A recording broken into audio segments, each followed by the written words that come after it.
Sekjen PDIP Hasto Kristianto memastikan pihaknya segera memberikan sanksi disiplin tegas terhadap Budiman Sujatmiko. Hal ini dilakukan buntut dari dukungan Budiman Sujatmiko kepada bakal capres Partai Gerindra Prabowo Subianto di Semarang, Jawa Tengah beberapa waktu lalu. Baik, untuk para kami persilakan kepada Bapak Prabowo untuk dapat memberikan pidato. Menurut Hasto, PDIP tidak mentolerir tindakan indisipliner setiap kader parpol seperti halnya yang dilakukan Budiman Sujatmiko. Hasto menambahkan pihaknya memberikan pilihan kepada Budiman Sujatmiko untuk mengundurkan diri atau sanksi pemecatan. Untuk dapat memberikan pidato.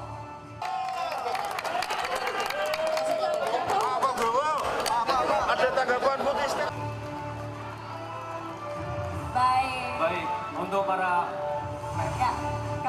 Yang jelas partai tidak mentolerir terhadap tindakan indisipliner setiap kader partai. Partai akan mengambil suatu tindakan yang tegas.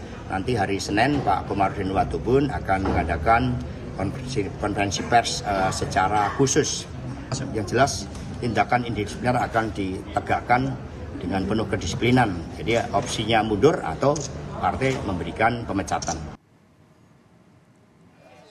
Sementara itu, meski mengaku sedih, Budiman Sujatmiko mengaku siap menerima sanksi tegas dari PDIP. Namun demikian, Budiman Sujatmiko berharap agar PDIP tidak memberikan sanksi pemecatan terhadap dirinya.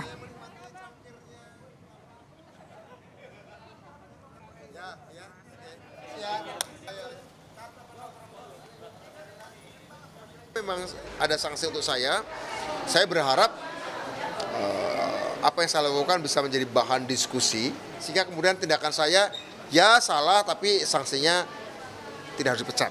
Saya sih berharap itu, dan saya masih percaya partai saya akan mengambil juga pilihan itu salah satunya.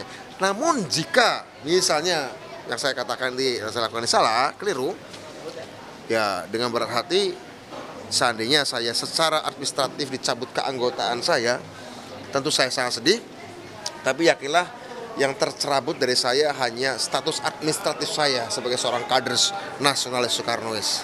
Tapi saya sendiri sebagai seorang nasionalis Soekarnois tentu tetap ada. Mas Budi.